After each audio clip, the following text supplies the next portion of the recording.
నడుచు మార్గం అంతట్లో నీ దేవుడైన యెహోవా నీకు తోడుగా ఉన్నాడు. వారు తప్పక ప్రతిఫలం పొందారు. కన్నీటితో విత్తువారు సంతోషగానముతో పనులు కోస్తారు. బహుగా ఏడ్చుచు. దేవుని సన్నిధిలో ఏడిస్తే ప్రతిఫలం ఉంటుంది, కానీ మనం సొంతంగా ఏడిస్తే దానికి ఏం ఉపయోగం ఉంటుంది? అనేక సందర్భాల్లో మన కష్టాలను బట్టి మనం ఇంట్లో ఏడుస్తాం. ఏడవద్దని నేను చెప్పట్లేదు, మరి ఎక్కడ ఏడుపు వస్తే అక్కడ ఏడవలసిందే కదా. కానీ ఆ ఏడుపేదో దేవుని మందిరంలోకి వచ్చి ఏడిస్తే, అంటే వేరే వాళ్ళు చూసేటట్టు కాదు, మన ప్రార్థనలో ప్రభు సన్నిధిలోనికి వచ్చి మన హృదయాన్ని కుమ్మరించుకున్నప్పుడు ప్రభు మన కన్నీరు చూస్తాడు. ఆ కన్నీరుకి తగిన ప్రతిఫలము ప్రభు అనుగ్రహిస్తాడు. పరిస్థితులన్నీ భిన్నంగా ఉన్నాయి. ఇంట్లో అలాగే ఉన్నాయి, మందిరికి వెళ్ళినా కూడా అలాగే ఉన్నాయి. ఇది మనందరి స్టోరీ అనుకుంటా, లేదా కొంతమంది స్టోరీ అన్నా అనుకుంటా. ఇంట్లో కూడా అలాగే ఉంటాయి. ఎత్తిపోటు మాటలు మాట్లాడేవాళ్ళు ఉంటారు, టార్చర్ చేసేవాళ్ళు ఉంటారు. పరిస్థితులన్నీ బహుశా ప్రతికూలంగా అలాగే అనిపిస్తున్నప్పుడు వాక్యం మనకి ఏ జ్ఞాపం చేస్తుందంటే, మనం ఇంట్లో ఉండి ఏడ్చే బదులు మందిరికి వచ్చి దైవ సన్నిధిలో మనకు కన్నీరు గారిస్తే ఆ బుడ్డీలో దాచబడతాయి. ఆ ప్రభు చూస్తాడు ఆ కన్నీరు. షిలోహును గురించి చెప్పడానికి ప్రయత్నం చేస్తా. ఎందుకంటే సమూయేలు మొదటి గ్రంథంలో షిలోహును గురించిన కొన్ని సంగతులు మనకు ప్రస్తావించబడ్డాయి. షెకెము ఒక ఆశ్రయపురంగా ఉంటూ వచ్చింది. అయితే షెకెమును గురించిన పూర్తి వివరాలు వాక్యములో షిలోహు కంటే ఆ సందర్భంలో మనకు తక్కువగా కనిపిస్తాయి. ఇప్పుడు షిలోహు అనగా పీస్ బ్రింగర్, సమాధానం తెచ్చున్నది. సమూయేలు మొదటి గ్రంథంలో దేవుని మందిరము వాస్తవంగా అక్షరానుసారంగా లేదు. దినవృత్తాంతాల మొదటి గ్రంథం 29వ అధ్యాయంలో దావీదు సొలొమోనును ఆ పని కొరకై పురమాయించినట్లు ప్రజలందరి ఎదుట మనకు పరిచయం. దినవృత్తాంతాల 2వ గ్రంథంలో దేవుని మందిరం సొలొమోను ద్వారా కట్టబడింది.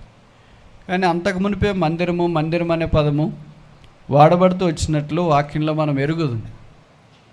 అంటే అక్షరానుసారమైన మందిరం కాకుండా, మందిరం అంటే భక్తులు మందిరం లేని దినాల్లో అది గుడారమైన, మందసమున్న స్థలమైన, దేవుడున్న స్థలంగా వారు ఎరిగి పరిగణించి గ్రహింపగలిగి ప్రత్యక్షత కలిగి అదే మందిరం యొక్క వెలుగని వారు గుర్తిస్తూ వచ్చినారు. అందుకే దావీదు దినాల్లో కూడా మందిరం లేదు. కానీ 23వ కీర్తన 6వ వచనంలో అన్నాడు, చిరకాలం నేను యెహోవా మందిరములో నివాసము చేసేదను. అప్పటికి మందిరం లేదు కదా, మరి ఎక్కడ నివాసం చేస్తాడు? అలాగే కీర్తన 27లో కూడా అన్నాడు, నేను ఒకటి కోరుకుంటున్నాను, అదేంటంటే ఆయన ప్రసన్నత నేను చూడాలని ఇష్టపడుతున్నాను, అది దేవుని మందిరంలోనే ఉండాలని నా ఆశని. కనుక అప్పటికి కూడా మందిరం లేదు కదా. కనుక దావీదు దినాల్లో కానీ సమూయేలు దినాల్లో కానీ దేవుని మందిరం లేదు. కానీ ఓ ప్రత్యక్ష గుడార రూపములో, ఒక సామాన్యమైన కట్టడ రూపములో బహుశా వారు కలిగి ఉన్నారేమో. కనుక షిలోహు సమాధానం తీసుకుని వచ్చినది. దేవుని మందిరంలో ఎలాంటి ప్రజలు ఉన్నారనేది షిలోహు మనకు జ్ఞాపం చేస్తుంది. అక్కడ వృద్ధుడైన ఏలీ ఉన్నాడు. ఆయన పరిచర్య ధర్మాన్ని సరిగా నిర్వర్తించలేడు. బహుశా ఆయన వృద్ధాప్యాన్ని బట్టి కనుచూపు కూడా తగ్గిపోయిందని అనుకుంటా. చెవులు కూడా సరిగ్గా వినపడట్లేదేమో. పరిచర్యలు అంత తీవ్రత కలిగిన వాడిగా కనపడట్లేదు. రెండవది, ఆయన కుమారులు ఉన్నారు. వారు దౌర్జన్యం చేసేవారు, అన్యాయం చేసేవారు, అక్రమం చేసేవారు, అపరాధము చేసేవారు. ఇంక వారిని గురించి చెప్తే ఎంత తక్కువ చెప్తే అంత మంచిది అనుకుంటా. ఒఫ్ని ఫినెహాసులు, వారి యొక్క దుస్థితి చాలా విషాదకరము అనే వాక్యంలో మనం గమనిస్తున్నాం. మూడో గుంపు ఏంటంటే ఎల్కనా లాంటి వాడు ఉన్నారు. ఆయన దేవుని మందిరానికి వస్తున్నాడు కానీ బట్ అంత శ్రద్ధగా ప్రార్థన చేసినట్లు వాక్యంలో మనం చూడము. కానీ ఏటేటా వస్తున్నాడు మందిరానికి. కొంతమంది అలాంటి వాళ్ళు కూడా ఉంటారు, మందిరానికి తప్పకుండా వస్తారు, ప్రతి మీటింగ్కి వస్తారు, కానీ అంత శ్రద్ధ ఏమి ఉండదు, అంత భక్తి ఏమి ఉండదు. ఊరికే వస్తారు, కూర్చుంటారు, ప్రార్థన అంటే కళ్ళు తెరుచుకొని దిక్కులు చూస్తుంటారు, ప్రార్థన అంటే కనీసం పొజిషన్ కూడా మార్చుకోరు. ఇవన్నీ బాడీ లాంగ్వేజ్ మాకు ఎదురు కూర్చున్న వాళ్ళే కనిపిస్తారు. విచిత్రం ఏంటంటే ఇలాంటి వాళ్ళు దూరంగా ఒక మూలకు కూర్చుంటే పర్వాలేదు, కానీ మా ఎదురుగే కూర్చొని ఉంటారు. ఎందుకు కూర్చుంటారంటే అదొక మైండ్ గేమ్. ఏం మైండ్ గేమ్? నువ్వు ఎట్ట చెప్తావో చూస్తూ ఉండం మేము ఇలా కూర్చుంటే అని. కానీ నాతో మైండ్ గేమ్ ఏముంది? దైవ సన్నిధిలో ఉన్నప్పుడు ప్రసంగి 5లో రాయబడింది కదా, నీవు దేవుని మందిరమునకు వెళ్ళినప్పుడు నీ ప్రవర్తన జాగ్రత్తగా చూసుకొనమని. కనుక ఇక్కడ ఎవరో వాక్యం చెప్తారు, ఎవరో పాడతారు, ఎవరో లీడ్ చేస్తారు అని మైండ్ గేమ్ కాకుండా దైవ సన్నిధిలోనికి వచ్చిన వెంటనే కొన్ని ప్రాథమికమైన సూత్రాలు ఉన్నాయి కదా, అవి సాధారణంగా మర్చిపోతూ ఉంటారు. కొంతమంది ఏం చేస్తారంటే ఇలాగ వాక్యం చెప్తున్నా కానీ చెప్పుల స్టాండ్లో చెప్పులు పెట్టేసి, సిస్టర్స్ అయితే ఇలాగే వాళ్ళ తల మీద ముసుగు కూడా వేసుకోరు. వచ్చిన తర్వాత ఇంకా దిక్కులు చూసి పొజిషన్ సెట్ అయిన తర్వాత అప్పుడు ముసుగు వేసుకోవడానికి కొంతమంది ప్రయత్నం చేస్తారు. అది మంచి పద్ధతి కాదు. అవన్నీ భక్తి మర్యాదలు నేర్పించే పద్ధతులు కాదు. ఒకసారి మనం దేవుని మందిరావడంలోనికి అడుగుపెట్టిన వెంటనే దేవుని గౌరవిస్తూ యేసు ప్రభువు నామమున తలకు ముసుగేసుకుని లోపలికి రావడం అనేది అవసరం.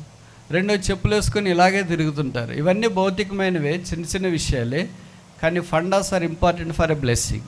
ఆశీర్వాదానికి ఫండమెంటల్స్ చాలా ప్రాముఖ్యం. మనలో చాలామంది ఫెయిల్ కావడానికి చదువుల్లో కారణం ఏంటంటే ఫండమెంటల్స్ మిస్ కావడమే. మిగతావన్నీ బాగున్నాయి, పునాది సరిగ్గా లేకపోతే ఏం లాభము? అట్లే తిరుగుతూ ఉంటారు. వాళ్ళకి ఎంత అన్కాన్షియస్గా ఉంటారంటే, మామూలు తెలంగాణ భాషలో చెప్పాలంటే సోది లేకుండా ఉంటారు. అంటే మనం ఏం వేసుకున్నాము, ఎక్కడున్నాం. నాకు తెలిసి మీ అందరి చెప్పుల కంటే ఈ కార్పెట్ బాగుందా లేదా? ఇంత కార్పెట్ కంటే నా చెప్పులు బాగున్నాయని వాళ్ళు ఎవడని అన్నారా? మరి కార్పెట్ దగ్గర కూడా మీరు చెప్పులు వేసుకొని తిరుగుతుంటే ఏమనాలా? చూడండి, ఆలోచించండి. మన చెప్పులు ఎందుకంటే పాదరక్షలో అంటారు దాన్ని. అంటే మన కాళ్ళకి ఏం కాకుండా కాపాడటానికి. అది ఎక్కడ వేసుకోవాలా, ఎక్కడ వదిలేయాలా? ఇవన్నీ సాధారణమైన సంగతులే. ప్రార్థన అంటే కళ్ళు మూసుకోవాలా, కళ్ళు కూడా మూసుకోరు, దిక్కులు చూస్తూ ఉంటారు. ఇది ఇలాగ దిక్కులు చూస్తుంటారని నాకు తెలియదు, ఎందుకంటే నేను ఎప్పుడు కళ్ళు తెరిచినట్లు నాకు గుర్తులేదు. ఒకవేళ ఏదైనా వాక్యం అప్పుడు గుర్తొస్తే రెఫరెన్స్ కొరకు ప్రార్థనలో కానీ ఆరాధనలో కానీ కళ్ళు తెరిచి చూస్తాం. కానీ మిగతా సందర్భాల్లోనంతా కళ్ళు తెరిచి దిక్కులు చూసే ఆ చెడ్డ ఆనవాయితీ నేర్చుకోలేదు, ఇంకా నేర్చుకోవాలని కూడా అనుకోవట్లేదు. విచిత్రం ఏంటంటే ఇప్పుడు లైవ్ వచ్చిన తర్వాత మనోళ్ళే కొంతమంది అలాగ దిక్కులు చూస్తుంటే మా యూనివర్సిటీలో కొంతమంది స్టాఫ్ వచ్చి నన్ను అడిగారు, టీచింగ్ స్టాఫ్ వచ్చి, సార్ ఎబ్రోన్ ఫెలోషిప్ చాలా క్రమంతో ఉంటుంది కదా, మరి ప్రార్థన అంటే మీ వాళ్ళు లీడర్స్, సింగర్స్, నడిపించేవాళ్ళు, స్పీకర్లు, responsible brothers, Sunday class teachers, youth leaders అంటారే, ఇదిగో కళ్ళ తెరుచుకొని ఉన్నారు చూడండి ప్రార్థన అంటే. నేనన్నాను, వాళ్ళకి ఏదన్నా అప్పుడు అవసరమైందేమో అందుకే కళ్ళు తెరిచినారేమో. ఒకరా ఇద్దరా? ఇదిగో చూడండి, నన్ను ఒక్కొక్క దగ్గర యూట్యూబ్ ఆన్ చేసి మొబైల్లో చూపిస్తుంటే సిగ్గుపోయింది నాకు. ఎంత కవర్ చేస్తాం? 5G దాకా కవర్ చేస్తాం, అంతకంటే ఇంకేం కవర్ చేస్తాం? ఇప్పుడు అందరి దాకా వదలరు వాళ్ళు. మరి మీరు పోతూ ఉంటారు కదా వాక్యం చెప్పడానికి, ఏం చెప్తారు వాళ్ళకి? ఇవన్నీ చెప్పరా? ఏం హెబ్రోన్ స్టాండర్డ్ ఏంటి, ఇప్పుడున్న స్టాండర్డ్ ఏంటి? మీరు భక్సింగ్ గారు ఉంటే ఇలాగుండేవాళ్ళ అని వాళ్ళే మాట్లాడతారు. ఆయన ఉంటే అందరు సెట్ అయ్యేవాళ్ళు, దెబ్బకి సెట్ అయ్యేవాళ్ళు. అంటే ఆయన ఉంటే కళ్ళు ఎవరు తెరుస్తారు? ఆయన ఉంటే చెప్పులు వేసుకుని ఎవరు తిరుగుతారు? ఆయన ఉంటే ఇవన్నీ ఎవరు చేస్తారు? అంత ధైర్యం చేసేవాళ్ళు లేరు కదా. ఇప్పుడంటే లెక్కలేదు కనుక ప్రతి వారు తమకు ఇష్టమైనట్లు, న్యాయాధిపతుల్లో చెప్పబడింది కదా, ఆ దినముల్లో రాజు లేడు కనుక ప్రతి వాడు తనకి ఇష్టమైనట్లుగా వారు జీవిస్తూ ఉంటారు. ఇంకెవరిని మనం ఏమంటానికి లేదు. ఇవన్నీ తెలిసిన సంగతులే. ఆరాధన అంటే కళ్ళు మూసుకుంటారు, బయట అంతా తిరుగుతారు. ఆరాధన ప్రార్థన అంటే కళ్ళు మూసుకోకుండా కళ్ళు తెరుచుకొని బయట అంతా తిరుగుతారు. ఆమెనని కూడా అన్నారు. చూడండి ఎంత దుస్థితికి వచ్చిన వారి నోట్లో నుండి ఆమెన్ అనే పదం కంటే ఇంక శ్రేష్టమైన పదం ఏముంటుంది? ఉందే? బైబిల్ వాక్యం అందరు కలిసి చదువుకుందామంటే దిక్కులు చూస్తుంటారు. ఉందే? ఇంకా మీకు మంచిది, ఇప్పుడు మేము ఇలాగే ఒకే మొట్టమొదటి వాక్యం మాత్రమే అందరు కలిసి చదువుకుందామని చెప్తూ ఉంటాం. భక్సింగ్ గారు ఉన్న దినాల్లో అట్లా కాదు. ఆయన చెప్పే ప్రతి reference let us read all together. అందరు కలిసి చదువుదాం, అందరు కలిసి చదువుదాం, అందరు కలిసి చదువుదాం. ఎందుకంటే అందరితో వాక్యం చదివించాలని ఆయన ఉద్దేశం. ఆ వాక్యం వారి జీవితాలు ప్రభావితం చేస్తుంది. బైబిల్లో రాయబడింది కదా, యోహాను సువార్త 15వ అధ్యాయంలో, నేను ఇప్పుడు చెప్పిన మాటను బట్టి మీరు పవిత్రులై ఉన్నారు. You are sanctified by the word which I speak unto you. అందుకనే దేవుని వాక్యం నోటితో చదవాలా అని ఎందుకంటాము, ఆమెను అనాలా అని ఎందుకంటాము అంటే మనల్ని మనం పవిత్రంగా చేసుకోవటానికి అదొక అవకాశం. కానీ విచిత్రం ఏంటంటే ఇవన్నీ గాలి కొట్టుకుపోయినాయి. ఎల్కన్నా మందిరంలో కూర్చొని ప్రార్థన చేసినట్లు కానీ, భార్య ప్రార్థన చేస్తుంటే అమ్మాయి నేను కూడా ప్రార్థన చేస్తున్నాను ప్రార్థన చేసినట్లు కానీ వాక్యంలో మనం చూడం. కానీ చాలా మంచివాడు, భక్తిపాడు, చాలా మర్యాదపూర్వకంగా మాట్లాడినాడు, చాలా స్మార్ట్ హస్బెండ్. అలాంటి భర్తలు ఉంటే ఎంత బాగుండు. అలాంటి భర్తలు ఉంటే ఎంత ఆశీర్వాదకరం ఉంటాయి. భార్యకున్న లోపాన్ని తను సరిదిద్దటానికి లేదా ఆమెను ధైర్యపరచడానికి పూనుకున్నాడు. అలాంటి వాళ్ళు చాలా అరుదుగా కనిపిస్తారు. భార్యకున్న లోపం ఉంటే, అంటే పిల్లలు కాకపోతే వాళ్ళు ఏం చెప్తారు, పిల్లలు కావట్లేదు, ఇరుగు పొరుగు ఇంట్లో ఎందుకంటున్నారు, కనుక నువ్వు మీ అమ్మోళ్ళ ఇంటికి వెళ్ళిపో. ఇలా పోట్లాడే వాళ్ళు, ఇబ్బందులు పెట్టేవాళ్ళు చాలామంది కనిపిస్తారు. కానీ ఎల్కన్నా అలాంటి వాడు కాదు. కుమారుల కంటే నేను శ్రేష్ఠుడనుగానా, నువ్వు అన్నం అనేసి ఎందుకున్నావు. ఇలా భార్యతో మాట్లాడేవాళ్ళు పాత నిబంధన కాలంలోనే ఉన్నారు. ఈ దినాల్లోనైతే తిన్నావా ఆయన భార్యను అడిగేవాళ్ళు చాలా అరదు అనుకుంటా. ఎవరి దారి వాళ్ళదే. వాళ్ళ దగ్గర వాళ్ళ తినడం, ముద్దుడ్చుకోవడం, బయటికి పోవడం, మిగిలిందా లేదా, ఆమెకు సరిపోతుందా లేదా, తింటుందా లేదా, ఇవన్నీ కుటుంబాల యొక్క సంగతులు. బహుశా మీరు అనొచ్చు, మరి కుటుంబ సంగతుల గురించి ఎందుకు చెప్తారండి అంటే, సంఘం అంటే కుటుంబమే కదా. సంఘానికి వెలపట్ట కుటుంబము లేదు కదా, కుటుంబానికి వెలపట్ట సంఘము లేదు కదా. Church is the కంగ్లామరేషన్ of the families. ఇలాంటి భక్తులు కూడా దేవుని యొక్క వాక్యంలో షిలోహలో మనకు కనిపిస్తున్నట్లు ఈ వాక్యం మనకి జ్ఞాపకం చేస్తుంది. సరే, ఇలాగా 3 గుంపులు మాత్రమే ఉంటే మనం ఈ షిలోహుని గురించి ఆలోచించాల్సిన అవసరం లేదు. అక్కడ ఇంకొక వ్యక్తి కూడా ఉన్నారు. ఆమె పేరు అన్నా, ప్రార్థన చేసే స్త్రీ. అన్నా అంటే గ్రేషియస్, కృప కలిగిన అని అర్థం. ఇంత ప్రతికూలమైన పరిస్థితుల్లో ఒక్క స్త్రీ ప్రార్థన చేయడానికి ఎలాగ మనసు వచ్చింది? మామూలుగా మనకు ప్రార్థన చేయాలంటే మైండ్ సరిగ్గా లేదు అని అంటాం, డిస్టర్బ్ అయినాము అంటాం, ట్రబుల్లో ఉన్నాము అని అంటాం. ఇప్పుడు ప్రార్థన చేయలేండి, మనసు బాగలేదు అని అంటాం. మరి ఆమెకు అన్ని ప్రతికూల పరిస్థితులు ఉన్నప్పుడు ఎలాగ ప్రార్థన చేయగలిగింది? ఇదొక నిరుపమానమైన అనుభవం అనుకుంటా.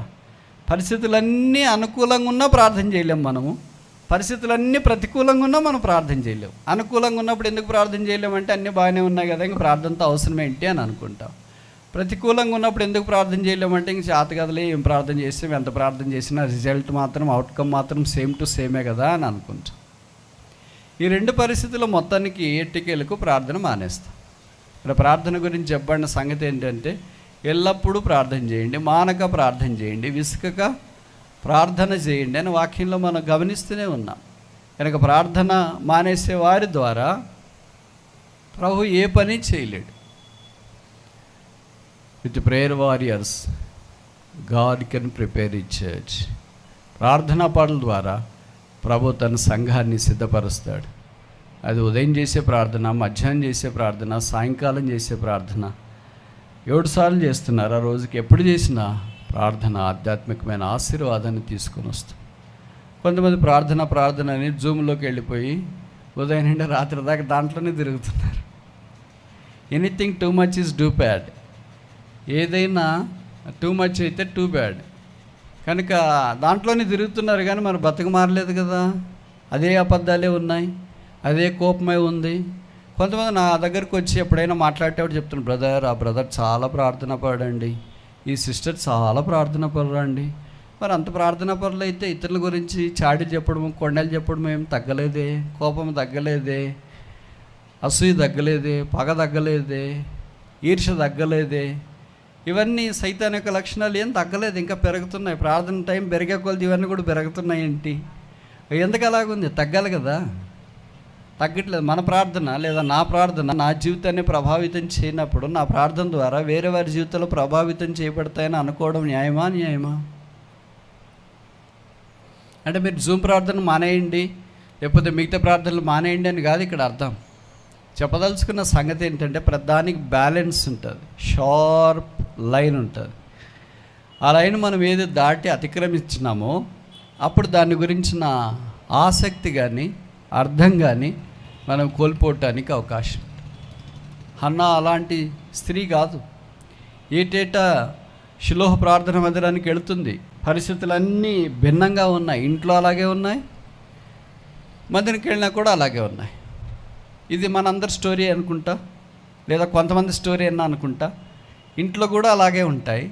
ఎత్తిపోటు మాటలు మాట్లాడేవాళ్ళు ఉంటారు, టార్చర్ చేసేవాళ్ళు ఉంటారు. అన్నాను ఏం చేసినది పెనిన్నా 1వ అధ్యాయం, సమూయేలు మొదటి గ్రంథం 1వ అధ్యాయం 6వ వచనం. 1 Samuel chapter 1 verse 6. యెహోవా ఆమెకు సంత లేకుండా చేసిన హేతువును బట్టి ఆమె వైరియగు పెనిన్న ఆమెను విసిగించుటకై ఆమె కోపం పుట్టించు వచ్చును. ఇది టార్చర్ చాలా హారిబుల్ కదా. ఇంట్లో టార్చర్, బయటికి వెళ్తే టార్చర్, మందినికి వచ్చిన టార్చర్, ఎక్కడున్నా టార్చరర్స్ ఉంటారు. టార్చర్ చేయడమే వాళ్ళ పని, మనల్ని విసిగించడమే వాళ్ళ పని, ఇబ్బంది పెట్టడమే వాళ్ళ పని. అదేం శాడిజమో తెలియదు కానీ, దాంట్లో ఏం ఆనందం ఉందో తెలియదు కానీ, వేరే వాళ్ళు బాధపడుతుంటే, కన్నీరు గారుస్తుంటే, వేదన పడుతుంటే, కురింగిపోతుంటే, వారి జీవితాలు చాలా నిరుత్సాహకరంగా ఉంటే వారి దగ్గరికి వెళ్ళి భుజమిచ్చి చేసి ధైర్యపరిచి ప్రోత్సహించి కన్నీరు తుడిచి వారి కొరకు ప్రార్థన చేసి వారి కొరకు ఏమైనా మానసికమైన ప్రోత్సాహకరమైన మాటలు చెప్పి ధైర్యపరచడానికి బదులుగా ఇంకా విసిగించే మాటలు, ఇంకా అసూయపడి, ఇంకా కోపం పుట్టించే మాటలు. బట్ ఈమె మందిరికి వచ్చినట్లు వాక్యంలో స్పష్టంగా రాయబడలేదు. ఆమెకు మందిరితో పని ఏముంది? భర్త ఉన్నాడు, పిల్లలు ఉన్నారు, అవసరమైన ఆరోగ్యం ఉంది, నోరు ఉంది, నోరు వేసుకొని పడుతుంది. ఎవరి మీద పడుతుంది? వైరి అయినా అని ఇక్కడ రాసినారు కనుక ఈమెకి టార్గెట్.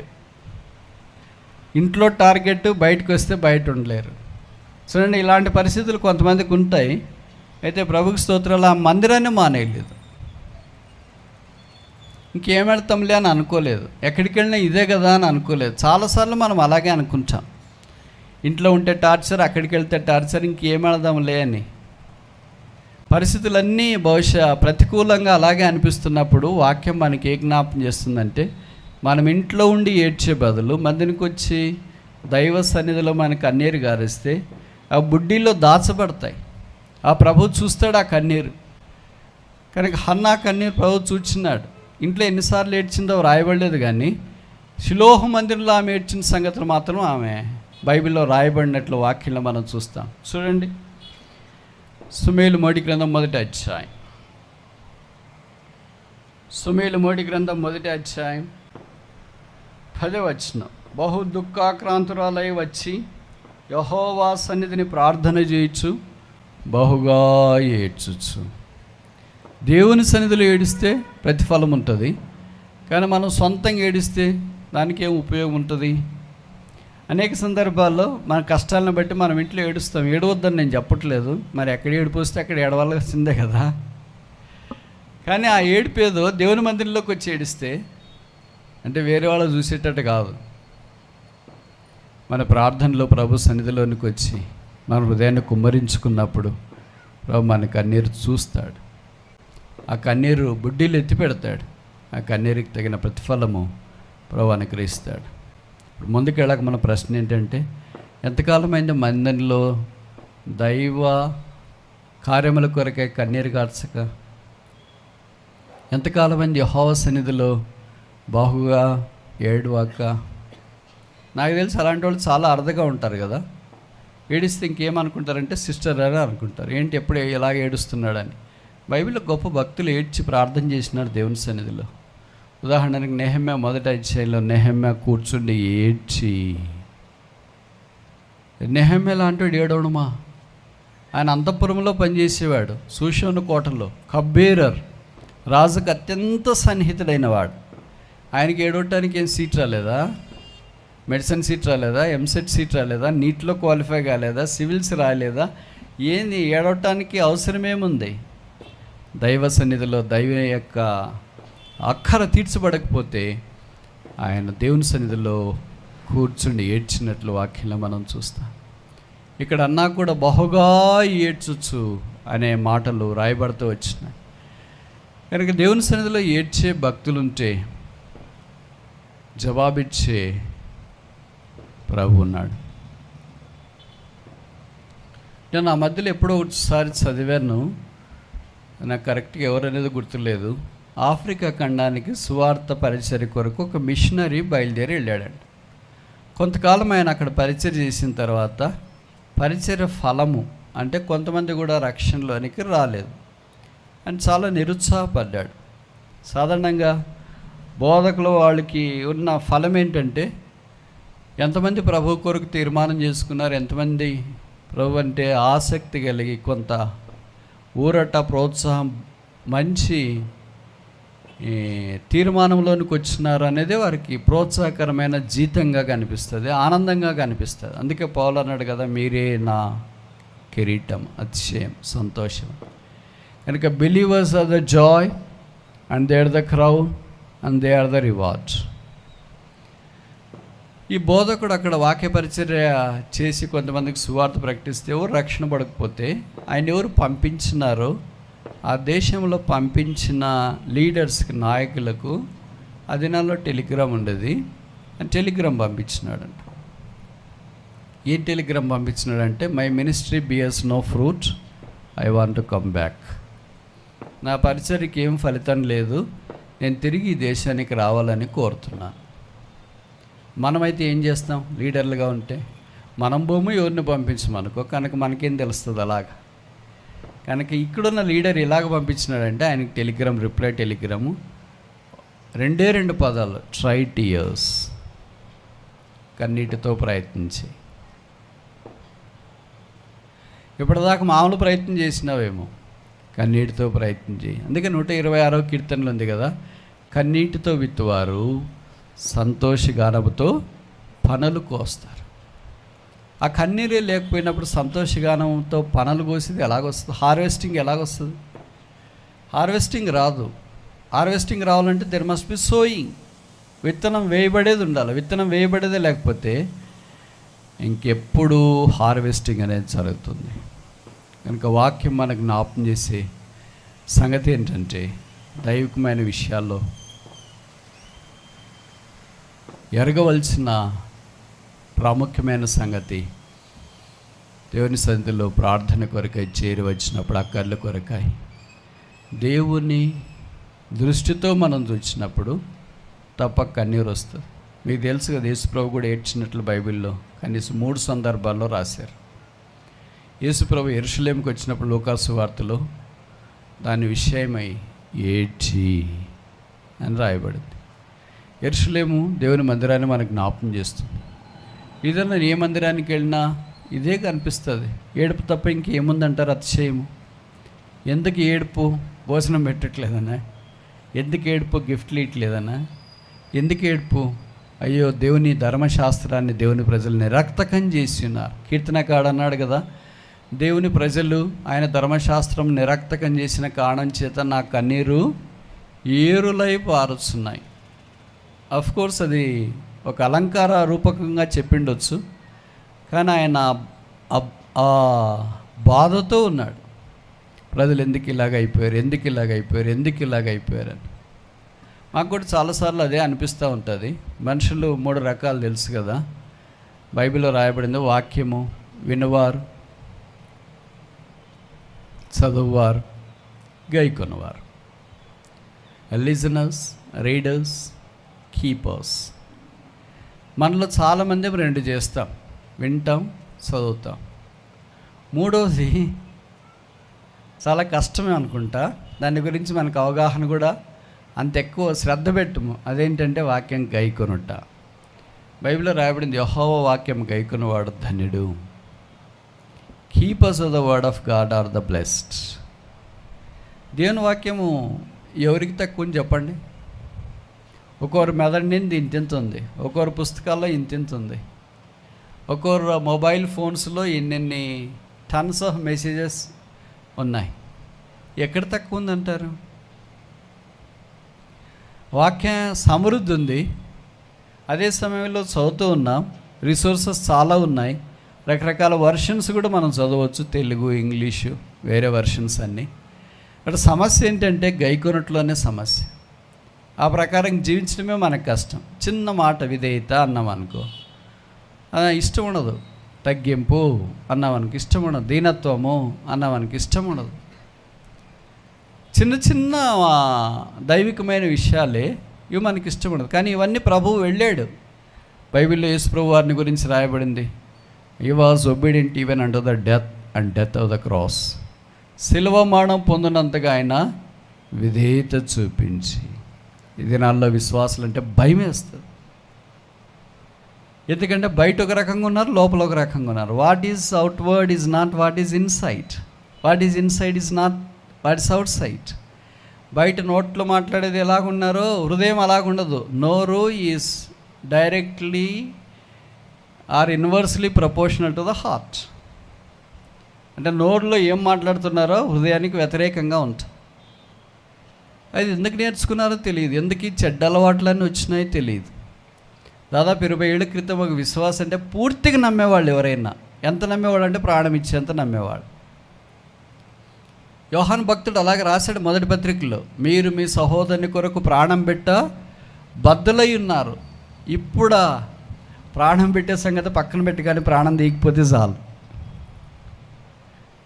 మళ్ళీ మనం పక్కనే ఉంటారు, ఎక్కడో కాదు, వాళ్ళు ఎక్కడో శత్రువులై దూరంగా వేరే ఎక్కడో ఉంటే పర్వాలేదు. మనకు శత్రువులు అంటే మనం జాగ్రత్తగా ఉంటాం. ఓహో ఈయనంటే నాకు పడదు, ఈమంటే నాకు పడదు, నేను జాగ్రత్తగా ఉండాలా అని అనుకుంటాం.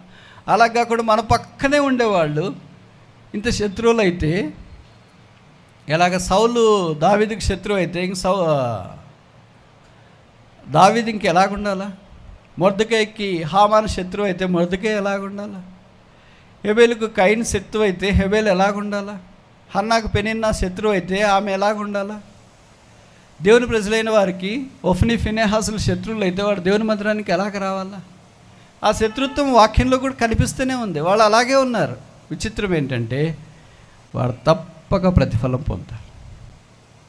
ఇప్పుడు వాళ్ళు చాలా చేయొచ్చు, కానీ నాకేం అడ్డం ఉంది, నేను మాట్లాడవచ్చు, నేను ఏమైనా చేయొచ్చు, నన్ను అడిగేవాళ్ళు ఎవరున్నారు, తర్వాత నేను ఎవరికైనా ఏమైనా చేయగలను అని అనుకుంటే, మనమే ఎవరికైనా ఏమైనా చేయగలను అనుకుంటే, పైన ఉన్న ఆయన ఖాళీగా ఉంటాడా? చూస్తా ఆయన లీజర్లో ఉన్నాడా?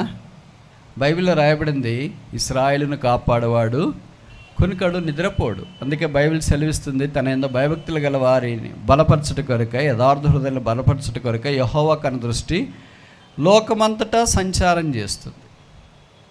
కనుక ప్రభు కనుదృష్టి సంచారం చేస్తుందనే భయం లేకుండా జీవించడం ఎంత విషాదకరమైన సంగతి.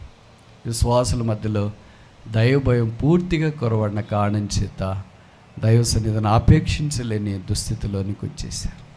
షిలోహు ప్రార్థనా మందిరంలో భయభక్తులు కలిగిన హన్నా లాంటి స్త్రీ ఉంది. అయితే భయం లేని ఒఫ్ని ఫినెహాసులు కూడా అక్కడ కనిపిస్తున్నారు. భయభక్తులు కలిగిన వాళ్ళు మొదట చనిపోయారా? భయభక్తులు లేని వాళ్ళు మొదట చనిపోయారా? ఎవరు చిన్న వయసులో చనిపోయారు? ఎవరు? ఒఫ్ని ఫినెహాసులు. అది చిన్న వయసే, భయం లేకుండా బతికినారా? మనవల్ని వాడు పట్టించుకున్నా, మనమంటే ఏమనుకున్నావు? బైబిల్లో రాయబడింది, వారు మరణించారు.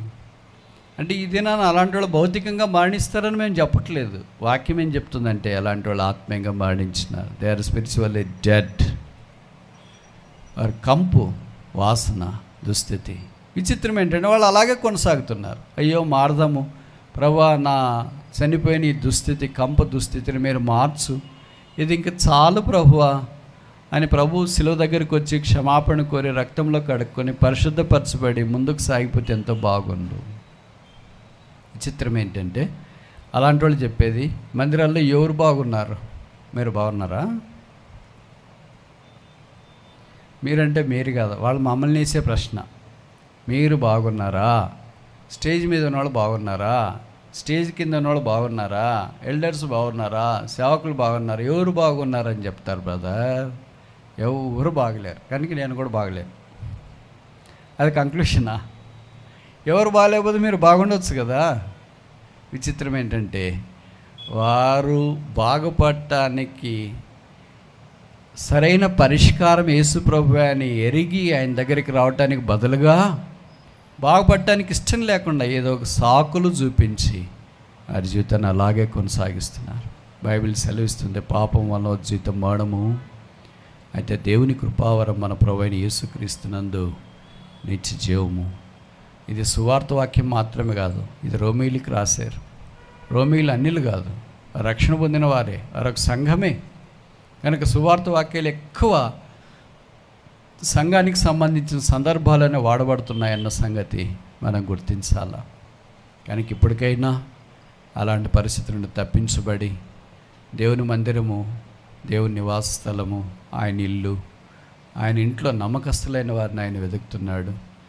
మనం నమ్మకంగా జీవిస్తే పర్వాలేదు, నమ్మకంగా జీవించడానికి ఇష్టపడకుండా పైపెచ్చు మనం మాత్రమే కాకుండా వేరే వాళ్ళకి కూడా నష్టం చేయటానికి పూనుకుంటే ఆయనే పగ తీర్చుట నా పని అని ప్రభువారు చెప్పాడు. కనుక ఆయన ఏం చేస్తాడు? ఆయన చేయాలనుకునేదంతా ఆయన చేస్తాడు. మనం అలాంటి దానికి అవకాశం ఇవ్వకుండా సమయం ఉండగానే ఒఫ్నే ఫినెహాసుల మాదిరి నష్టపోకుండా సమకూర్చబడాలని దేవుని యొక్క ఉద్దేశం. ఇక్కడ హన్నా దగ్గరికి వచ్చినప్పుడు ఆమె భక్తి కలిగి ప్రార్థన చేసింది, కన్నీరు గార్చింది. దైవ సన్నిధిలో ప్రతికూల పరిస్థితుల్లో ఒకే ఒక స్త్రీ నిలబడింది. One woman with tears is more than thousands of woman with no tears. ఇంకోసారి చెప్పనా? కన్నీరు లేని స్త్రీలు వేల మంది ఉండేదానికంటే కన్నీరు కలిగిన ఒక్క స్త్రీ బలమైంది. ఆ కన్నీరు మన వ్యక్తిగత సమస్యల కొరకు గార్చేది కాదు, ఇంట్లో భర్త కొరకో భార్య కొరకో పిల్లల కొరకు ఏడ్చేది కాదు. దైవ సన్నిధిలో యేసు ప్రభువుల వారు యెరూషలేమును చూచి ఎలాగ ఏడ్చినాడు, మనం కూడా పరితాపకరమైన ప్రజలను చూసి పరిస్థితులను చూసి దైవ సన్నిధిలో ఏడ్చగలిగితే ప్రభు సహాయం చేస్తాడు. రెండోది లాజరు చనిపోయిన స్థలం దగ్గర కూడా యేసు ప్రభు వారు ఏడ్చిన సంగతి మనకు పరిచయం. మూడోది హెబ్రీ పత్రికలో రాయబడింది, ఆయన శరీర దారి అయి ఉన్న దినాల్లో మహారోధనతోనూ కన్నీళ్లతోనూ తన మరణము నుండి తప్పించడానికి యాచనలు విజ్ఞాపనలు చేయించు వచ్చిన యేసు ప్రభు లాంటి వాడు ఏడ్చినాడు. అసలు ఇది మనం ఊహించుకోగలమా? ఆయన దేవుడు, ఎవడనూ పట్టుదలని మహామహిమ కలిగిన వాడు, ఎవడనూ సమీపింపరాని తేజస్సులో ఉన్నవాడు, ఆయన ఏడవడం ఏంటి? ఇలాగ చెప్తుంటే కొంతమంది మామూలుగా ఏడుస్తున్నారంటే ఏమంటారంటే చేతగాకి ఏడుస్తాడు, అన్నిట్లో ఏడుస్తాడు ఆయన. ఏడిపే ఆయన ఆయుధం, ఏడిపో ఆమె ఆయుధం అని అనుకుంటాం. మరి బైబిల్లో వీళ్ళంతా భక్తులు ఏడ్చినారు కదా, ఏముందాం వాళ్ళకి? ఏమంటారు అంటే ఏడ్చేవన్నీ దైవ చిత్తానుసారమైన ఏడ్పులని నేను చెప్పట్లేదు. కొంతమంది మామూలుగా ఏడుస్తుంటారు, అది వేరే విషయం. అలవాటు ప్రకారంగా ఏడ్చేవాళ్ళు ఉంటారు. ఓవర్ హెడ్ ట్యాంక్ ఉంటుంది, అది లీక్ అవుతుంది, అలాగే ఏడ్చేవాళ్ళు కొంతమంది ఉంటారు. అలా కాకుండా పరిస్థితులను బట్టి, బాధను బట్టి, వేదనకరమైన స్థలాన్ని బట్టి హన్నా ఏడ్చింది. కుమారుని ఇస్తే ఆ కుమారుని దేవుని కొరకు ఇస్తానని మ్రొక్కుబడి చేసుకునే వాక్యంలో మనం చూస్తాం. మ్రొక్కుబడి చేసుకునే స్త్రీలు ఉంటే ప్రభు ఆ మ్రొక్కుబడిని ఘనపరచాలని కోరుతున్నా. పాత నిబంధనలు అలాంటివి ఉన్నాయి, కొత్త నిబంధనలో కూడా పౌలు లాంటి వాళ్ళు మ్రొక్కుబడి చెల్లించడానికి పూనుకున్నట్లు వాక్యంలో మనం గమనిస్తాం. ఇప్పుడు ఎంతమందిని చూసాం షిలోహ ప్రార్థన మందిరంలో? ఎంతమందిని? 4 రకాలైన ప్రజలను చూసిన. మర్చిపోయారా? అలసిపోయారా? తొందరగానే ముగిస్తాం. మొదటిది ఏంటి? ఏలీ లాంటి వ్యక్తిని మనం చూచాం. ఆయన వృద్ధుడు, బహుకాలం గడిచినవాడు, ఆయనకు కనపడట్లేదు. ఆయన కూర్చుంటే లేలేడు, లేస్తే కూర్చోలేడు. అలాంటి బలహీన పరిస్థితిలో ఆయన ఆసనం దగ్గర, స్తంభం దగ్గర కూర్చున్నట్లు వాక్యంలో మనం చూస్తాం. ఏలి అంటే చాలా మంచి అర్థం, మై గాడ్, నా దేవా అని అర్థం. కానీ దేవుని విషయంలో అలాగ జీవించడానికి ఎందుకో వయసు ఏమైనా అడ్డం వచ్చిందేమో తెలియదు, అలాగ సామాన్యంగా ఆయన ఉండిపోయాడు. కొంతమంది విశ్వాసులు కూడా అలాగే ఉంటారు. ఎంతన్నా వాక్యం చెప్పు, ఇనర్ట్గానే ఉంటారు, జడత్వంతోనే ఉంటారు. కార్యసిద్ధి భవిష్య వాక్యం కలిగించదేమో. కొంతైనా చీమ కుట్టినట్లన్నా హృదయానికి ఉండాలి కదా. అంటే మన శరీరానికి చీమ కుడితే ఏదో కుట్టిందనే ఫీలింగ్ వస్తుంది. వాక్యం కూడా మన దగ్గరికి వచ్చినప్పుడు హృదయానికి అలాంటి చిన్న స్పర్శ, టచ్ చాలా ప్రాముఖ్యమనే వాక్యం మనకు జ్ఞాపం చేస్తుంది. రెండవది ఏంటంటే, ఎల్కనా లాంటి వాడు వస్తున్నాడు, ఆమెను బహుశా డ్రాప్ చేసి సహాయం చేసి ఆమెతో మాట్లాడి, అంటే హన్నాతో అలాగుంటూ వెళుతున్నాడేమో. అంత భక్తిగా దేవుని మందిరంలో ఉండేవాడు కాదు. మూడవది ఒఫ్నీ ఫినెహాసులు లాంటి వాళ్ళు ఉన్నారు. వారు ఎంత ఘోరాతి ఘోరంగా ప్రవర్తించినారో బైబిల్లో రాయబడుతూ వచ్చింది. ప్రభువు అన్నాడు, నీ కుమారును పాపము చేయకుండా ఉండటానికి అడ్డు చెప్పలేదు. అడ్డు చెప్తే వింటారా అండి? వింటారా వినరా? అడ్డు చెప్పాలంటే అర్థం ఏంటంటే, కొడుకు వచ్చి బీటెక్ చదివేవాడు సెకండ్ షోకి పోతాను డాడీ అంటే, పోవద్దు నాన్న, మంచిది కాదు, అది కాదు అడ్డు చెప్పేది, అది హితం. అడ్డు అంటే ఇటు చేతులు పట్టుకోవాలంట, పోవద్దు అని. తలప దగ్గర నిలబెడితే చేతులు ఎలాగ పెట్టి పోవద్దు అంటే చేతుల కింద నేను దూరిపోతా, లేకపోతే తోసేసి దూరిపోతా. ఏం చేస్తాము దశకు వచ్చిన తర్వాత? మరి ప్రభు అలాగన్నాడు, నువ్వు వారిని అడ్డుకోలేదు, నువ్వు చెప్పినావు మంచిదే, వాళ్ళకి చెప్పినాడు, ఆయన సలహా ఇచ్చినాడు, ఉపదేశం ఇచ్చినాడు, ఇలాగ చేయడం మంచిది కాదు అని చెప్పినాడు. కానీ అడ్డుకోవాలంట. అడ్డుకోవడం చాలా కష్టం కదా. టీనేజ్ పిల్లల్ని ఎలాగ అడ్డుకుంటాం? మళ్ళీ మనం ఒకటి అడ్డుకుంటే ఇంకా రెండు అయిపోతాయేమని భయం. ఇవన్నీ మనలో భయము రేపుగలిపి ఏం చేస్తా అంటే, ఇంక ప్రభుకి అప్పగిస్తాం బ్రదర్, ఏమైనా చేయని దేవుడే అని అనుకుంటాం. అలాంటి గుంపు కొంతమంది ఉన్నారు ప్రతి మందిరాల్లో. భవిష్య మందిరంలో కూడా అలాంటి యవనస్తులు కొంతమంది ఉన్నారేమో. ప్రభు కరుణించి మరొక అవకాశం మీకు ఇస్తుండగా తిరిగి యేసు వైపు రావాలని మనవి చేస్తూ ఉన్నాం. 4వది, అన్నా లాంటి స్త్రీ దైవ సన్నిధిలోనికి వచ్చి మోకరించగలదు. ఏం విస్తారమైన ఈలి లాంటి పరిచయం చేయలేదు. ఈమె భర్త వల్లే ఎల్కన్నా వల్లే మాట్లాడలేదు, కానీ ఆమె ఒక్కటి దేవుని సన్నిధిలో చేయగలదు, అదే బహుగా ఏడ్చుట. ప్రభు ఆమె ప్రార్థన ఆలకించినట్లు వాక్యం మనం చూస్తాం. వీళ్ళు ఎక్కడే ఉన్నాడో ఏం ప్రార్థన చేసినట్లు లేదు. ఎల్కన్నా కూడా ఏం ప్రార్థన చేసినట్లు వాక్యంలో మనం గమనించాము. ఈమె వచ్చింది కూడా సంఘ ప్రార్థన కూడా కాదు, సిస్టర్స్ మీటింగ్ కూడా కాదు, లేదా ఫాస్టింగ్ ప్రేయర్ కూడా కాదు, ఒక్కతే వచ్చి ప్రార్థన చేసి. మీరు చూడండి, మందిరంలో ఒక్కళ్ళే వచ్చి మీరు ప్రార్థన చేయాలంటే చాలా పోరాటంగా ఉంటుంది, అంత తేలికేం కాదు. ఇంట్లో కూడా మీరు ఒక్కళ్ళే ప్రార్థన చేయాలంటే పోరాటంగా ఉంటుంది. అందుకని ప్రార్థన చేయలేనప్పుడు మనం ఏం చేయాలంటే, పక్కన ఎవరో ఒకరు భర్తనో భార్యనో పిల్లలనో ఎవరినో ఒకరిని ప్రార్థన సహాయం తీసుకొని వారితో కలిసి ప్రార్థన చేస్తే మనకు ఏకాగ్రత ఉంటుంది, ప్రార్థనకు బలం ఉంటుంది. వాళ్ళు ఆమెనని చెప్పగలిగితే. వాళ్ళు ఆమెనని చెప్పకుండా ఊరికే సైలెంట్గా ఉన్నారనుకో, మంట అయిపో. ఆమెనని చెప్పడమే మనకు చాలా బద్ధకమైనట్లు వాళ్ళు కూడా ఉన్నారనుకో, చాలా కష్టం. అందుకని వాళ్ళకి ఏం చెప్పాలంటే, నువ్వేం చేయకపోయినా చివరిలో ఆమెనని చెప్పరా అని చెప్పాలి. ఆమెనని చెప్పడానికైనా మోకరించరా. ఆయన కొడుకునో కూతురునో, భర్త అయితే భర్తతోనే కలిసి ప్రార్థన, భార్య అయితే భార్యతో కలిసి ప్రార్థన చేయడం ద్వారా ఈ ఆటంకాన్ని మనము అధిగమించడానికి అవకాశం ఉంటుంది. మీరు ఇప్పటిదాకా చేయలేదేమో, చేసి చూడండి, ఫలితం ఖచ్చితంగా కనిపిస్తుంది. ప్రార్థన చేసిన వారు, ప్రభు సహాయం కొరకు కనిపెట్టిన వారు, ప్రభు సహాయం తప్పక తన సొంత సమయంలో చేస్తాడు, అది నమ్మాల. ఆయన పేరే 65వ కీర్తన 2వ వచనం అనుకుంటా, ప్రార్థన ఆలకించువాడా సర్వశరీరంలో నీ యొద్దకు వచ్చేదరు. వీళ్ళు కూడా అన్న వెళ్ళేటప్పుడు అన్నాడు 1:17 సమూయేలు మొదటి గ్రంథంలో, నువ్వు క్షేమంగా వెళ్ళుము, ఇశ్రాయేలు దేవునితో నీవు చేసిన మనవి ఆయన ఆలకించినాడు. Go in peace, your prayers are answered. కనుక ప్రార్థనకు దైవ సన్నిధిలోనికి వచ్చిన తర్వాత, కుమ్మరించి హృదయాన్ని కన్నీటితో చేసిన తర్వాత, ఆమె బైబిల్లో రాయబడిన మాట ఏంటంటే, ఇక సాధారణమైన స్త్రీగా చిన్న మాట ఎంత చక్కగా రాయబడింది. మొదటి అధ్యాయం సమూయేలు మొదటి గ్రంథం 1వ అధ్యాయం 18వ వచనం. 1 Samuel chapter 1 verse 18. ఆమె అతనితో, నీ సేవకురాలనైన నేను నీ దృష్టికి కృప నొందుదును గాక అనెను.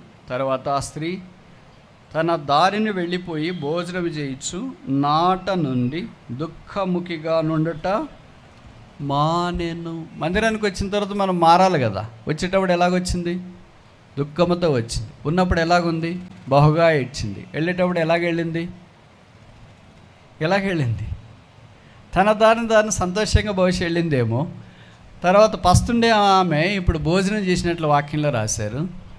అప్పటి నుండి ఆమె దైవ సన్నిధిలో దుఃఖముఖిగా ఉండడం మానెను. మందిరం షిలోహు ఆమె జీవితాన్ని మార్చింది. అనేక సందర్భాల్లో మనం మందిరికి వస్తాం కానీ ఏం మారము. అందుకే చూడండి, మీరు మనము ప్రభుని నమ్మినామని ఎరిగిన వాళ్ళు మన పక్కనుంటే, ప్రభుని ఎరగని వాళ్ళు మొట్టమొదట మన మీద దాడి చేసేది దేవుని బట్టే. మీ మీద ఎప్పుడైనా దాడి చేశారు ఇలాగా? దాడి అంటే మాటలతో. మనం ఏదో ఒక చిన్న పొరపాట్లు చేసింటాం అనుకో, వెంటనే ఏమంటారు వాళ్ళు? బైబిల్ పట్టుకుని చర్చికి పోతావే, ఇట్టెట్టు మాట్లాడినావు, ఇట్టెట్టు చేసినావు అంటే బైబిల్ పట్టుకొని చర్చికి పోతే ఇది చేయకూడదని మనకంటే వాళ్ళకి ఎక్కువ తెలుసు. చేయొచ్చు అని మనం అనుకుంటా ఉన్నాం. అంటే బైబిల్ పట్టుకొని చర్చికి వెళితే పూర్తిగా మారాలని లోకం ఎక్స్పెక్ట్ చేస్తుంది. లోకమే ఎక్స్పెక్ట్ చేస్తే మన సంగతి ఏంటి మరి? అందుకే మనం తప్పించుకోవటానికి వాళ్ళతో ఏం చెప్తామంటే, బైబిల్ పట్టుకొని చర్చికి పోతే మాట్లాడకూడదని ఉందా, భరించాలని ఉందా అని ఏదో ఒక రకంగా మనం తప్పించుకోవటానికి ప్రయత్నం చేస్తాం. మనకు తెలుసు అది తప్పని, మనకు తెలుసు అది పొరపాటని, మనకు తెలుసు అది అలాగ అనకూడదు, అలాగ మాట్లాడకూడదని. కానీ మనం దాన్ని కవర్ చేయడానికి చాలా ప్రయత్నం చేస్తాం. దేవుని మందిరమునకు వెళ్ళి వచ్చిన తర్వాత ఆమె దుఃఖముఖముగా ఉన్నట మానెను. 1 visit to the house of the Lord changes us. మీకు తెలుసు కదా, ఆదికాండం 28వ అధ్యాయంలో యాకోబు దేవుని మందిరంలోకి వచ్చినాడు, ఆయన జీవితం మార్చబడింది. ఆదికాండం 35వ అధ్యాయంలో మనం లేచి బేతేలునకు వెళ్ళదుము అనే కుటుంబంతో కలిసి దేవుని మందిరానికి వెళ్ళాడు, ఆయన జీవితం మార్చబడింది. 32వ అధ్యాయం ఆదికాండంలో యాకోబు ఆ రాత్రి ఎబ్బోకు రేవు దగ్గర ప్రార్థన చేసినాడు, ఆయన జీవితం మార్చబడింది. ఒకసారి నిజంగా ప్రభు దగ్గరికి వచ్చి ఆయన మనల్ని టచ్ చేస్తే, ఆయనతో నిజమైన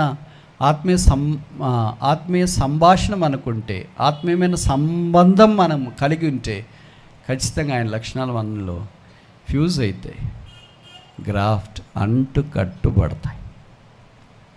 అలాగ అంటుకట్టబడినప్పుడు దైవాశీర్వాదంలోనికి మనం రావటానికి అవకాశం. అన్న అలాగొచ్చింది, ప్రభు ఆమెను అమోఘంగా ఆశీర్వదించినాడు. ఆ తర్వాత జరిగిన సంగతి చరిత్ర నాకంటే మీకు బాగా తెలుసు. ఆమెకు ఒక కుమారుడు పుట్టాడు, ఆమె పేరు పెట్టింది కుమారునికి. ప్రార్థన చేసింది కదా, అంత మాత్రం పేరు పెట్టకపోతే ఎలాగ? సమూయేలు అంటే అర్థం ఏంటంటే గాడ్ హియర్స్, దేవుడు ఆలకించును అని. ఎల్కన్నా దాంట్లోనేమి ఇంటర్ఫియర్ అయ్యి, ఏంటమ్మా పేరు నాకు తెలియకుండా పెడతావేంటి, మా అమ్మని పిలుస్తా, మా నాయన పిలుస్తా, వాళ్ళని పిలుస్తా, వీళ్ళని పిలుస్తా, ఆ పేరు కలుపుతాం, ఈ పేరు కలుపుతాం, అన్ని పేర్లు కలుపుతాం అని నేను చెప్పలే. కలపొద్దండి అని నేను చెప్పట్లేదు, మీ ఇష్టమే, ఎన్నైనా కలుపుకోండి. కలుపుకునేది మీరే, తీసేసుకునేది మీరే. కానీ ఆమె ప్రార్థన చేసి ప్రయాసపడింది కనుక ఆమె అతనికి సమూయేలు అనే పేరు పెట్టెను. దానికి అందరూ అంగీకరించినారు. ఇప్పుడు జరిగిన సంగతి ఏంటంటే, ఈ మందిరంలో ఈ 4 మాత్రమే కాదు, ఇంకొక వ్యక్తి ఉన్నాడు. ఏంటి పేరు? సమూయేలు. బాలుడైన సమూయేలు అని ఆయన గురించి రాయబడింది. యవనస్తులైన వ్యక్తులు పాపం చేశారు, కానీ బాలుడైన సమూయేలు పరిశుద్ధంగా ఉన్నాడు. వృద్ధుడైన ఏలి పరిచయం చేయలేదు, కానీ బలహీనురాలైన అబల అంటాం కదా, స్త్రీ అని అంటాం కదా, ఆమె ప్రార్థన చేసింది. ఎల్కన్నా లోపలికి రాలేకపోయాడు, కానీ తండ్రి కుమారుడు లోపల నుండి బయటికి పోలేదు. తండ్రిని మించిన కుమారుడు. మామూలుగా మనకు సామెతలు ఎలాగుంటాయంటే, పండిత పుత్ర పరమసుంట అని ఉంటాడు. వాళ్ళ ఆయనే పూర్తి పండితుడు, వీడేం ఫెయిల్ అయిపోయింటాడు 10వ తరగతిలో ఇంటర్మీడియట్లో. ఏమన్నా మీ నాయన చూస్తే అంత తెలివైనడు, నువ్వు ఎలాగ ఫెయిల్ అయిపోయినావు అని అంటే మరి ఏం చేస్తాం? తెలుగు సామెత ఎలాగుంది, పండిత పుత్ర పరమసుంట అని. బట్ ఈయన రివర్స్గా ఉంది. వాళ్ళ నాన్నగారు దేవుని మందిరానికి అంత ఎక్కువ ఆసక్తి కలిగి వచ్చినట్లు లేడు, కానీ సమూయేలు దేవుని సన్నిధిలో యెహోవాకు పరిచర్య చేసినని వాక్యంలో రాయబడుతూ వచ్చి చూడండి. 2వ అధ్యాయం 1 Samuel chapter 2 verse 11. తర్వాత ఎల్కనా రామాలోని తన ఇంటికి వెళ్ళిపోయాను. అయితే ఆ బాలుడు యాజకుడైన ఏలి ఎదుట యెహోవాకు పరిచర్య చేస్తున్నాడు. ఎవరు చేస్తున్నారంటే యవనస్తులను రాయలేదు ఇక్కడ. ఆ బాలుడు 21వ వచనం, యెహోవాను దర్శింపగా ఆమె గర్భవతి 3 కుమారులను 2 కుమార్తెలను కనెను. అయితే బాలుడకు సమూయేలు యెహోవా సన్నిధి ఉండి ఎదుగుచుండెను. బాలుడు 3వ అధ్యాయం 1వ వచనం, 1 సమూయేలు 3:1. బాలుడైన సమూయేలు ఏలి ఎదుట యెహోవాకు పరిచర్య చేయుచుండెను. మన బాలులు ఏం చేస్తారు? గంతులు వేస్తుంటారు, ఎగురుతుంటారు, వీడియో గేమ్స్ ఆడుతుంటారు, స్మార్ట్ ఫోన్ కావాలా, అన్నం తినేటప్పుడు కావాలా, నిద్రపోయేటప్పుడు కావాలా, అన్నం తినేది అయిపోయిన తర్వాత మళ్ళీ మనం ఫోన్ తీసుకోవడానికి ప్రయత్నం చేస్తుంటాం. నిద్రపోయేది అయిపోయిన తర్వాత లేదా నిద్రలోకి జారుకున్న తర్వాత ఫోన్ తీసుకోవడానికి ప్రయత్నం చేస్తున్నాం. వాళ్ళు నిద్రపోతే మన బాలలేమో ఈ పని చేస్తున్నారు, హన్నా బాలలేమో ఆ పని చేస్తున్నారు. ఎంత తేడా కదా. కొన్నిసార్లు నేను ఎక్కడో ఒక స్థలానికి వెళ్ళినప్పుడు కొత్తగా పెళ్ళైన భార్యాభర్తలు వచ్చినారు. బహుశా 1 సంవత్సరం అయింది అనుకుంటా. వాళ్ళు బ్రదర్ మా కొరకు ప్రార్థన చేయండి అన్నారు. దేని కొరకు ప్రార్థన చేయాలని అడిగాను. ఇంకా పక్కన ఎవరో ఒకళ్ళు ఉంటారు కదా, వాళ్ళు కలగ చేసుకొని బహుశా దంపతులు సిగ్గుపడుతున్నారేమో అని, పెళ్ళి ఈ సంవత్సరం అయిపోయింది బ్రదర్, వాళ్ళకి పిల్లలు కావాలా అని ప్రార్థన చేయమంటున్నారు అన్న. సరే ప్రార్థన చేస్తామని నేనంటే అప్పుడు ఆ సహోదరి సిస్టర్ అన్నారు, బ్రదర్ మాకు మామూలు పిల్లలు ఏదో ఒక అమ్మాయి ఏదో ఒక అబ్బాయి అయితే వద్దు, బాలుడైన సమూయేలు వల్లే చిన్నప్పటి నుండి దైవ సన్నిధిలో కనిపించే అబ్బాయి అయితే అలాగుండాలి, అమ్మాయి అయితే రూతు వల్లే కష్టపడి దేవుని కొరకు ప్రయాసపడే అమ్మాయి కావాలి. అలాంటి వాళ్ళని ప్రభువు ఇస్తే ఇమ్మని ప్రార్థన చేయండి. లేకపోతే పిల్లలు లేకుండా ఉంటాం, కానీ గాలికి ఎయిర్ ఫోర్స్లో తిరిగే పిల్లలు వద్దు. ఎవడని ఇలాగ అనుకుంటారా? మనమేమనుకుంటాం, ఏదో నింద అవమానం ఇరుగు పొరుగు అత్త మామ వాళ్ళు వీళ్ళు తిట్టుకోకుండా ఏదో మనకు కూడా ఒక ఏమంటారు, ఒక మొలకుంటే మంచిది కదా, ఒక బిడ్డ ఉంటే మంచిది కదా, ఎవరో ఒక బాబు అమ్మాయి ఉంటే మంచిది కదా అని మనం అనుకుంటాం. కానీ కొంతమంది ఎంత త్యాగం చూడండి. ఉంటే దేవుని యొక్క వాక్యంలో ఉన్న భక్తుల్లాంటి అబ్బాయిలు భక్తుల్లాంటి అమ్మాయిలు ఇస్తే ప్రభు కొరికే మేము వాడతాం. అలా కాకుండా ఊరికే ఒఫ్ని ఫినేహాసులు లాంటి వాళ్ళు ఉంటే ఏం చేస్తాం? తలనొప్పి కదా. రాత్రి బగాళ్ళు నిద్ర లేకుండా వాళ్ళ కొరికే ప్రార్థన చేయాలి. ఎంతకాలం మనం ప్రార్థన చేస్తాం?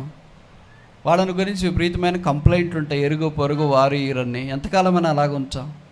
కనుక దాని బదులు పిల్లలు లేకపోవడమే మంచిది కదా అని వాళ్ళు తలస్తున్నారు. అది ఎవరి అభిప్రాయం వాళ్ళది. కానీ ఇక్కడ సమూయేలు దేవుని యొక్క సన్నిధిలో ప్రార్థన చేసి పరిచర్య చేసి దేవుని మాటలు వినే దగ్గరికి వచ్చిన 3వ అధ్యాయంలో రాయబడుతూ వచ్చింది, ఆ దినములలో దేవుని వాక్యం ప్రత్యక్షమగుట అరదు. తెలుగులో ఒక పాట కూడా ఉందనుకుంటా, ఆ దినములలో దేవోక్తి అరదాయను యేసుని వార్త.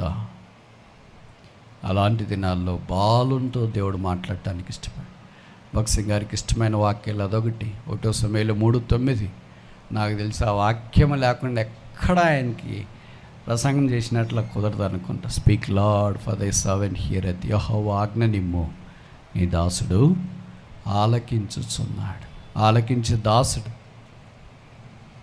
బాలుడు అని బైబిల్లో రాస్తే ఇక్కడేమన్నా సర్వెంట్ అని రాసిన. వాళ్ళమ్మ ఆమె ఎవరు, మనమేమో హన్నా అనుకుంటాం కదా. మొదటి అధ్యాయంలో ఏం చెప్పింది తెలుసా? దేవుడితో నీ సేవకురాలనైనా నేను డైరెక్ట్గా ఒక వచనంలో 3 సార్లు చెప్పింది, ఏలితో 2 సార్లు చెప్పింది, 5 సార్లు మొదటి అధ్యాయంలో మొదటి పేజీల్లో సమూయేలు మొదటి గ్రంథంలో 5 సార్లు వాడింది నీ సేవకురాలు.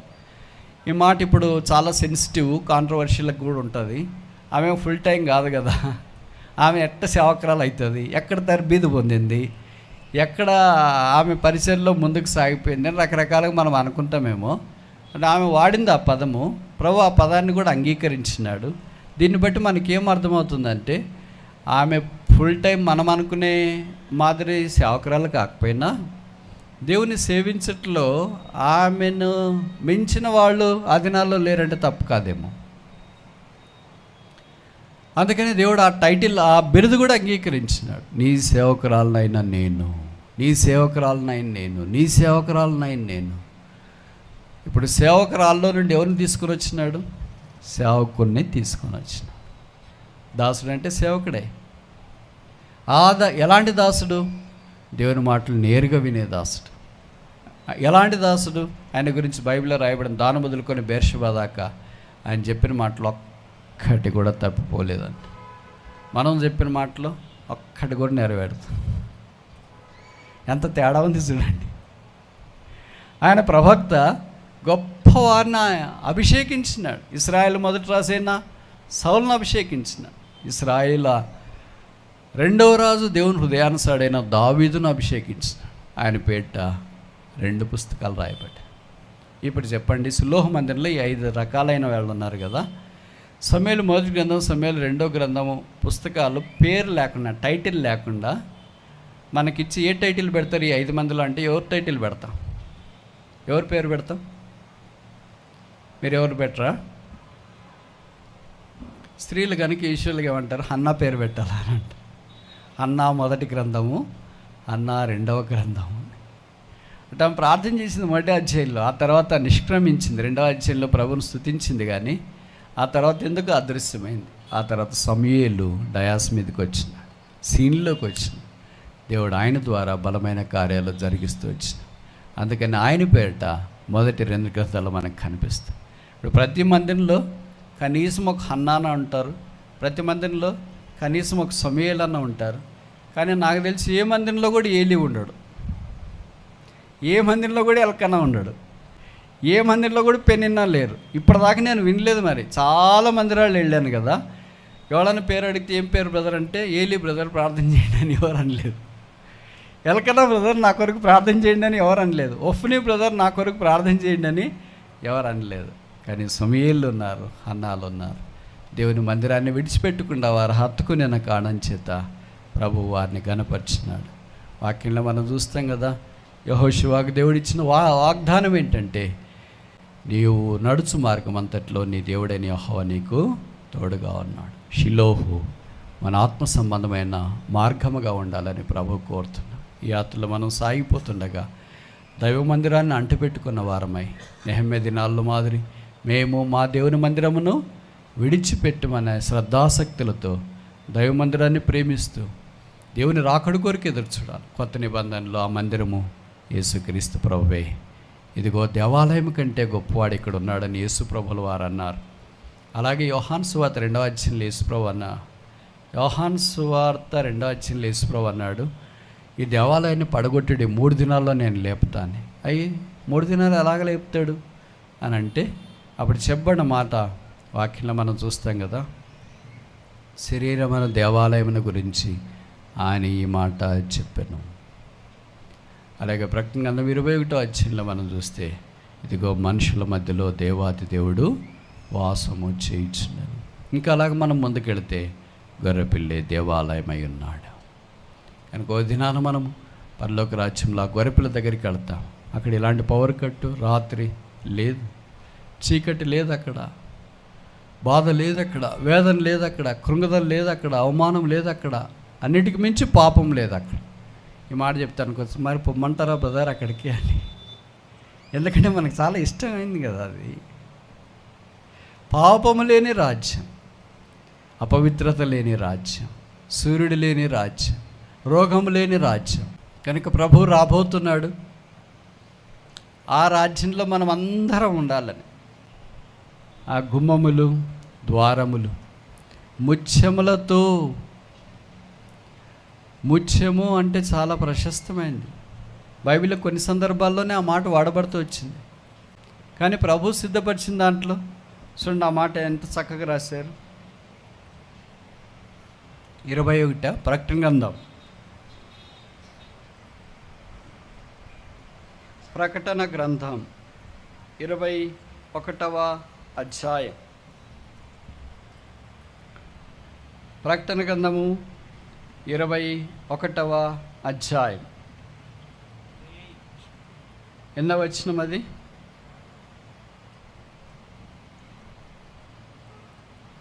21. ప్రకటన 21:21. దాని 12 గుమ్మములు 12 ముత్యములు, ఒక్కొక్క గుమ్మము ఒక్కొక్క ముత్యముతో కట్టబడి ఉన్నది. గుమ్మం అంటే గేట్. ఒక గేట్ అంతా ముత్యముతో కడుతున్నారంట. ఇదెంత ఆశ్చర్యకరమైన సంగతి కదా. ముత్యాల గుమ్మములో మనం నివసించిన అయినా దానికి పైపెచ్చి ఇక్కడ రాయబడిన వాక్య భాగంలో మనం చూస్తే దాని పునాదులు ప్రశస్తమైన రత్నాలు. బహుశా మీలో చాలామంది అవి చూడలేదు అనుకుంటా. గోమేధికము, పుష్యరాగము ఇలాంటి పదాలు అక్కడ వాడబడుతూ వచ్చినాయి. అవి చూస్తే మామూలు కొంతమంది ఉంగరాల్లో పెట్టుకుంటారు వేరే వాళ్ళు, కొంతమంది డెకరేటివ్ పీసెస్గా అలంకరణగా దాన్ని వాడతారు. కానీ బైబిల్లో రాయబడిన దాన్నే పునాదులుగా వేస్తారంట. మనకు పునాదులు ఎలాగుంటాయి? పనికిరాని రాళ్ళని తీసుకొని వచ్చి పునాదులు వేస్తుంటారు. అక్రమమైన అంటే రెగ్యులర్గా దాన్ని చిజిల్ చేయని రాళ్ళు తీసుకొని వచ్చి, మొలవని రాళ్ళు తీసుకొని వచ్చి పునాదులు వేస్తుంటారు. అంటే పునాదులు ఏదేసినా చెల్లిపోతుందని. కానీ ప్రభువు కట్టే పట్టణము, దేవుడు దేనికి శిల్పి నిర్మాణకుడై ఉన్నాడో పునాదులు గల ఆ పట్టణాన్ని ఆయన సిద్ధం చేస్తున్నాడు. ఆ పట్టణాన్ని అబ్రహాం దూరం నుండి చూచినాడు. అలాంటిది ఎలాంటి పట్టణం అని ఇక్కడ వాక్యంలో రాయబడుతూ వచ్చిందంటే, ముత్యములు గుమ్మములతో తయారు చేయబడిన పరిశుద్ధం దగ్గర ఉండటానికి వెళ్తున్నారు. వారు పూర్తిగా మార్చబడి వెళ్తున్నారు. అక్కడ కోపము, పొట్లాట, అసూయ, ద్వేషము, కక్ష, పగ, మత్సరము, పాపము లేవు. ఇక చివరికి ఏంటంటే అక్కడ మరణము లేదు. There is no death. బైబిల్లో రాయబడింది. మరణం మనిషిని యొక్క జీవితంలో చాలా భయంకరమైనది. ఎలాంటి వాళ్ళైనా మనకు తెలిసిన వారు చనిపోయిన తర్వాత వాళ్ళ దగ్గరికి వస్తే మనం ఏడవాలనుకోగానే మన కళ్ళు చెమ్మగిల్లుతాయి. వదిన మనం కూడా అక్కడ ఉండాల్సిందే. మనం అంటే మీరు బాధపడతారేమో. బైబిల్లో రాయబడిన మనుషుడు ఒక్కసారే మృతి పొందవలనని నియమించబడినది. ఆ తర్వాత తీర్పు జరగను. కనుక ఆ దినం రాకమునిపే ప్రభువైన యేసునందు విశ్వాసం ఉంచి రెండవ మరణం, పాతాళం, నరకం, అగ్నిగుండం తప్పించబడి దైవరాజ్యంలో పాలు పొందాలని దేవుని యొక్క ఉద్దేశం. నడుచు మార్గం అంతట్లో తోడైన దేవుణ్ణి పరలోకంలో మనం చూస్తాం. ఇక్కడ ఆయన మాటలు వాక్యం ద్వారా మనకి వినిపించవచ్చు, పరిశుద్ధాత్మ దేవుని ద్వారా వినిపించవచ్చు, రకరకాలుగా వినిపించవచ్చు. పరలోకానికి వెళ్ళిన తర్వాత రకరకాల వ్యక్తులను చూడాలని అనుకుంటాం కదా. పరలోకపు యెహోషువ యేసునాథుడు మన మార్గం అంతట్లో సహాయం చేసి అక్కడ ప్రవేశపెట్టాలని కోరుతున్నాడు. కనుక ఈ భూమి మీద యాత్రికులం, పరదేశులం అని ఎరిగి ఆ రాజ్యం కొరకు సిద్ధపరచబడుతూ ఎదురు చూస్తా. ఓ దినాన బూరధ్వని వినిపిస్తూ ఉంటుంది. ఈరోజే ప్రభు వస్తే ఎంత బాగుంటుంది, ఇప్పుడే వస్తే ఎంత బాగుంటుంది. ప్రభుతో పాటు ఉంటుంది. ఈ దీన శరీరం, రోగగ్రస్తమైన శరీరం, పాపానికి బానిసైన శరీరం, పాప నియమము కలిగిన శరీరాన్ని మనం విడిచిపెట్టినై ఉన్నాం. మహిమా శరీరాన్ని మనం ధరించుకుంటాం. ప్రభుతో పాటు ఉంటానికి కొనిపోబడతాం. ఒకటి వారి క్రియలు వారిని వెంబడించును. మనం ప్రభు కొరకు జీవించింది మనతో పాటు పరలోక రాజ్యంలోనికి వస్తే ప్రతి వారి క్రియలు చొప్పున వానికి సిద్ధపరిచిన బహుమానం ప్రభు ఈయనై ఉన్నాడు.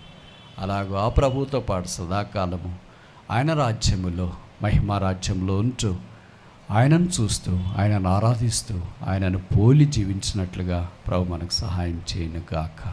ఆమేన్.